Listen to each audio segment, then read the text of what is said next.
all practical purposes, 25 is the magic number. Once we hit that price, it's like any market, but particularly the metals markets, everyone that owns it will not sell because they have now got a profit and they have one question in their mind, and their mind is how high is high. So they'll hold. And there's next to no resistance. That's once right. You cross there's that no resistance, and so any new buying will send it higher. So you can see when silver stabilizes around 25 for a few days, a few weeks, maybe a month, where any new buying will send it to 35 within a matter of weeks.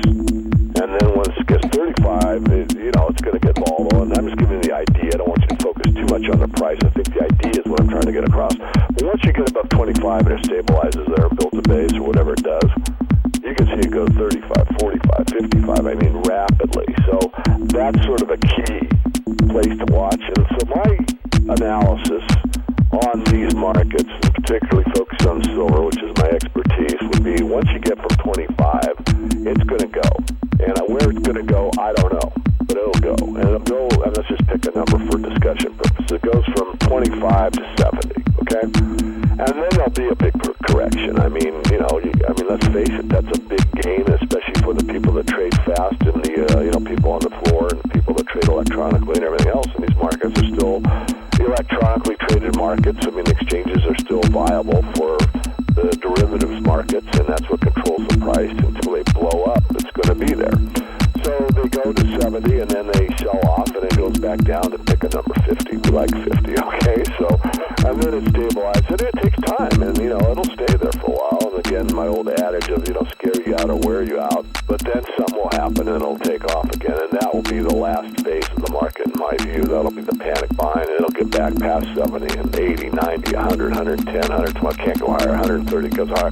It's up $20 today. You can imagine that. Silver up $20 in one day, reflecting basically what the gold price does on a good day. Will that day happen? I believe it will. Will it happen this year? No. Will it happen in 2011? Probably not. Will it happen in 2012? Possibly. But someday, you'll see those kind of moves in silver. Will they last long? No. The hardest thing, for me, is going to be pulling the trigger at the top. The problem is that, I'm respected, I have integrity, I do my best, and a lot of us do. I'm not saying, that others don't. But when you get into a euphoric panic buying mode, it's very difficult to sell. And when I start to indicate we should start taking some profits, let's not be pigs here, let's leave some for the next guy and that type of thing, I'm sure that I'll be getting a ton of hate mail and hate email. And the truth of the matter is I've stayed cool, calm, and collected because I've been through the bull market one time. Yes, I was a lot younger, but I've been there. And I know that even in a fiat regime that you probably would be worthwhile taking at least some profits. Now, I do have a strategy for basically holding the metal and selling the stocks, and I'm trying to go into that, and I'm reserving that for my readers. And that's subject to change as well. I could tell it all now, and then it's worthless at the time because maybe the exchanges will be shut down for all I know. I'm not forecasting that, but let's face it. Did you see what happened in the cocoa market recently? It was over the last few days that a European entity purchased basically, for all practical purposes, all the cocoa available in Europe. So they basically cornered the market. These are situations, this is an odd, I love my favorite word, interesting, which isn't my word, but interesting times. Go back 2-3 weeks ago, if you asked me, well, any commodity market be cornered, and say, yeah, some could, and I wouldn't know it was cocoa, but that's what happened. Cocoa's a very small market relative to other commodities, but the rarest of the markets, why they're even on exchange, I don't know, are platinum or palladium. Butler always talks about how small the silver market is, and the silver market is small, but there's nothing smaller than the platinum and palladium markets. They're ridiculously small, but anyway. Well, in summary, then, I guess it's safe to say silver is still.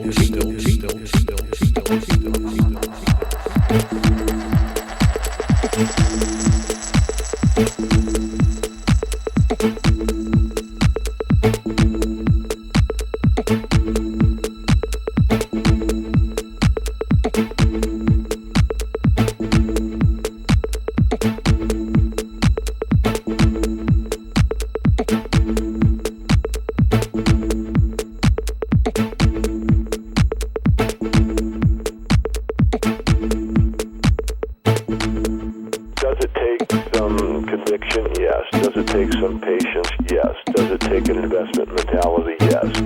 How many people have those qualities? I'm not sure. It seems today everyone's got ADD. You go to a new website, and if you can't find what you want within the first 25 seconds, you're off seeking another website. It's just insane what's going on out there. And I attribute it mostly to the culture. Everything is speeded up, and with the internet, which I'm so happy about, it's got a downside. The downside is this super instant gratification, you know?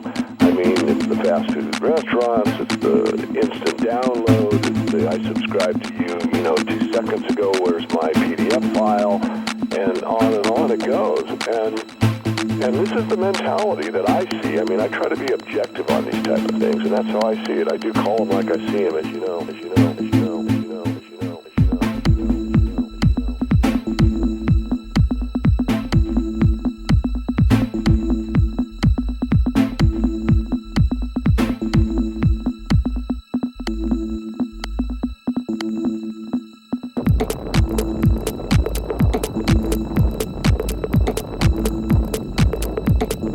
China controls 93% of the rare minerals.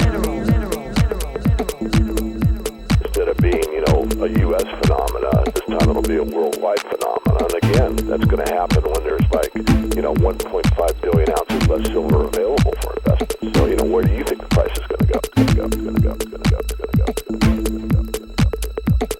You think this is price violence or price volatility? You ain't seen nothing yet.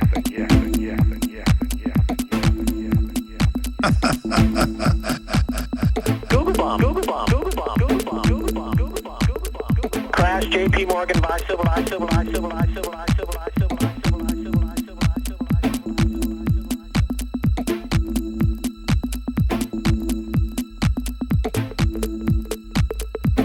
Crash, JP Morgan, buy silver manifesto.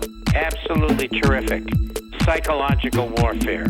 It's not the fact they're going to get stuffed financially, $3 billion or whatever it is. And the guy shouldn't play that down. Max has stuck his neck out, like very few people have, over a number of years, and said, let's do this. And I think it's a great idea. Maybe it's only $5 billion, whatever it is. We're giving them nightmares.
We know there's no silver. $500 silver.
mentioned $400 silver in the blog the other day. Just wondering if you can give the listeners just a bit of a breakdown on how you see that happening. Sometimes when we're in bull markets and we're in the earlier stages and people make a call like that, it just seems totally absurd to people. But that's sort of what happens, and it doesn't mean we'll get to 400, but you can have those kind of things happen when you get into the manic phase and then the manias. Yeah, there's a logic to it as well. It goes back to my gold call, because I follow the gold-silver ratio closely, and I like to do my silver forecast based on what my expectations are for gold. And, my gold call, which is now quite long-standing, was $8,000 gold sometime between 2013 and 2015. And this goes back to an interview in Barron's that I had back in 2003 when gold was trading about $350 an ounce. There were a number of reasons to suggest that price. The obvious one was that just on an inflation-adjusted basis, if it took $10 in 2003 to purchase what $1 did in 1971, so if gold can go from 35 to 800 in the 70s on an inflation-adjusted basis, in this current financial bust, it can go from 350 to 8,000. So I was basically just saying history was going to repeat, and the time frame that I gave there was 2013 and 2015, and I'm sort of sticking to that. It's less outrageous now that we're up here in the 4-digit gold price than it was when gold was 350 back in 2003. But if that 8,000 price is accurate and the ratio, gold-silver ratio, falls below 20 or falls to 20, which is still above the historical norm of 16 or 17 to 1, a 20 ratio on an $8,000 gold price means $400 silver. So I like to talk about these prices from time to time, Eric, because it really focuses on the big picture, and the big money is made over the long haul by riding the trend. And this is a major trend in the precious metals that are going to take both gold and silver, in my view, much, much higher over the next few years. The lower prices, James, brought in the industrial buyers on the silver side. I guess they were waiting for the dip. Is that right? Yeah, if you need silver for your factory or whatever, you may not chase it on the upside, but when you see a good opportunity a few dollars below from where it has been trading previously, you're going to go in and buy. And in fact, I think that's what happened over the past couple of days. And then when the investors recognized that the silver market was extremely tight again, we saw that big move up yesterday. The next step, Eric, is whether or not we're going to get more short covering here, and my best guess is that we will. So I'm actually looking for a good up week next week.